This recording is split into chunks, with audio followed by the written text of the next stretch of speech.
Subjetividad y sujeto: perspectivas para abordar lo social y lo educativo. En este sentido vamos a hablar un poco sobre la importancia de la subjetividad y el sujeto. En la actual reestructuración de los estudios sociales es evidente la importancia que viene cobrando la incorporación de enfoques y conceptos que hacen referencia o reivindican la amplitud, la importancia y la complejidad de las dimensiones subjetivas de la vida social e individual.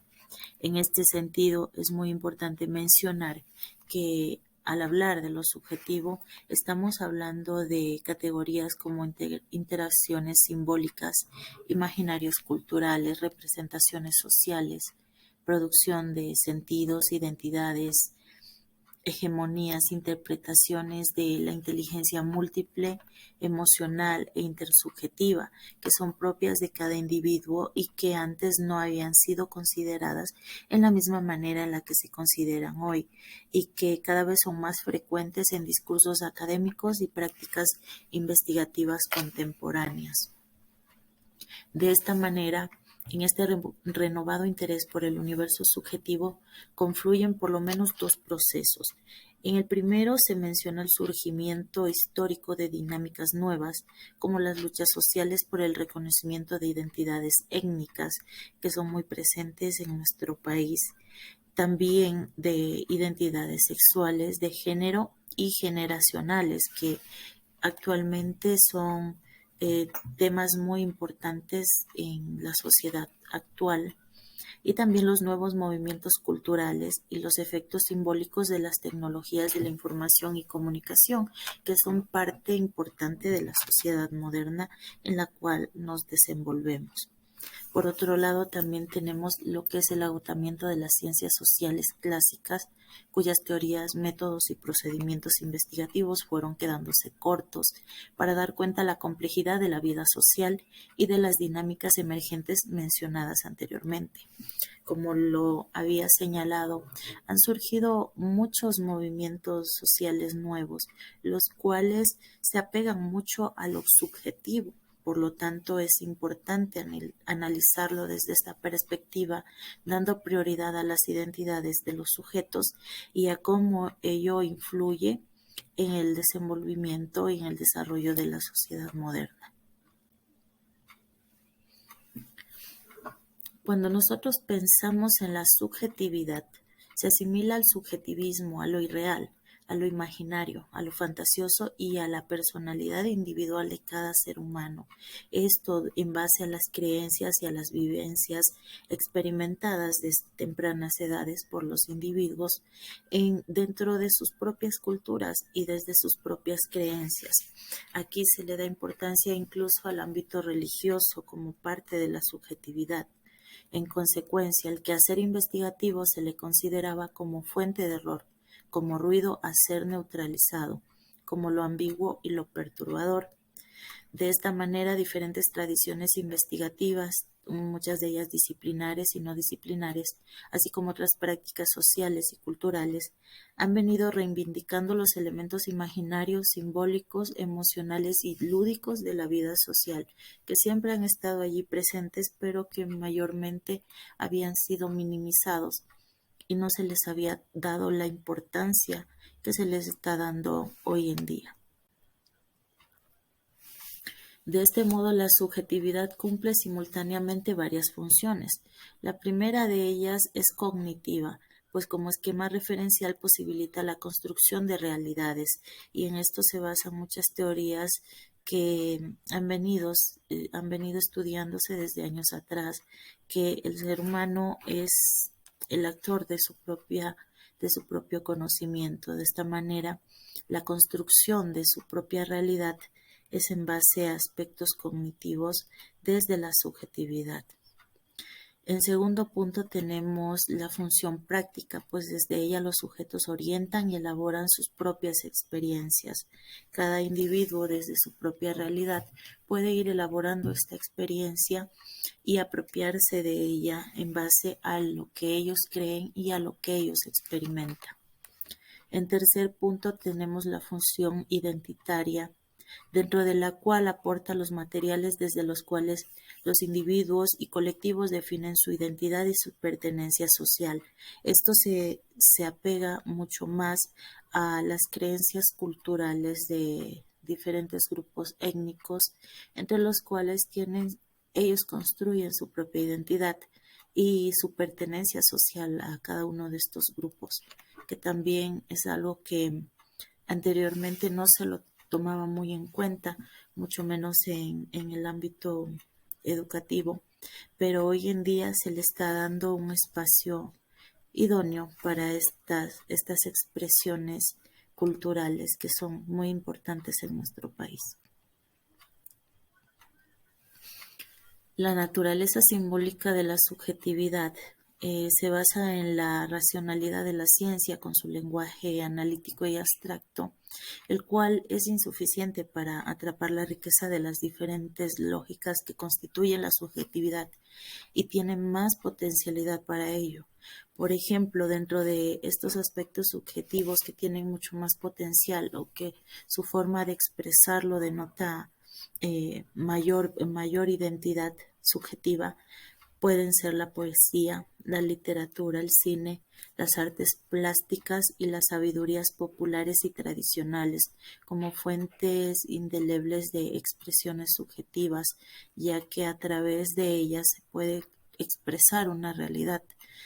tal como la percibe cada persona, que puede ser muy distinta de un individuo a otro. En este sentido, la subjetividad como producción simbólica y situada históricamente siempre alteridad. En efecto, es el lenguaje, el carácter grupal, la historia y la cultura internalizada en cada sujeto.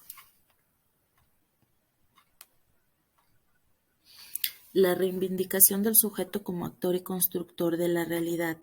nos señala que existe un rescate o un regreso del sujeto experimentado en diferentes campos del pensamiento y la investigación social, lo cual se ha dado en las últimas décadas. Y esto hace referencia a este sentido del sujeto como un proceso, como movimiento de construcción de sí mismo a partir del reconocimiento, la atención y la lucha contra las circunstancias que lo condicionan. Ya no se ve al sujeto como un elemento que depende de otros factores o de otras circunstancias, sino como un todo, como un sujeto capaz de tener su propia identidad y de tener su propia imagen y su propia realidad. Hacerse sujeto presupone autorreflexividad, imaginación y capacidad de acción deliberativa. El sujeto para sí significa ser fin de sí mismo. Incluye la autorreferencia y la reflexividad, es decir, el poder tomarse a sí mismo como actividad actuante a través de la imaginación. Como ya lo había mencionado, no solamente eh, se determina al sujeto como un ser ligado a otras ideas, a otras creencias o a otros constructos, sino que ya se lo toma al sujeto como un ente autorreflexivo que tiene su propia identidad, que se, que se hace una autorreferencia para tomarse como un ser actuante en este sentido y verse de una manera más subjetiva. De tal manera que podemos interpretar a este sujeto desde la comprensión del ser humano, ya que no se puede reducir al plano de sus determinaciones estructurales, por ejemplo, al campo de la relación de producción, sino que el ser humano es también conciencia, lo cual nos enfrenta al problema de los diferentes planos en que actúa el ser humano como sujeto. Y esta parte de la conciencia es la que nos diferencia del resto de seres vivientes de este planeta, porque el ser humano desde desde su realidad, desde la conciencia misma, construye lo que es su propia identidad subjetiva y se ve a sí mismo en planos en los que ellos pueden ahondar y en los que pueden abarcar de diferentes formas de acuerdo a las realidades y vivencias de cada individuo desde su plano subjetivo. Las implicaciones para los estudios sociales y educativos en cuanto a la subjetividad supone que, al igual que otros campos de la investigación, en este sentido de la investigación social, la educación también es un lugar y una práctica para ser leídos desde la óptica de la subjetividad y los sujetos sociales. Es decir, la educación es hacer mención al destino de los sujetos y el futuro de la sociedad, donde podemos crear espacios para el desarrollo e intercambio de estos conocimientos subjetivos que varían de individuo a individuo y que varían incluso de región en región. Entonces, en el espacio, en estos espacios educativos, se puede dar prioridad a temas subjetivos de estudio donde los entes se reconocen, tanto los educandos como los educadores se pueden reconocer como seres subjetivos entre ellos y darse cuenta de que forman parte de un todo que puede ser subjetivo también.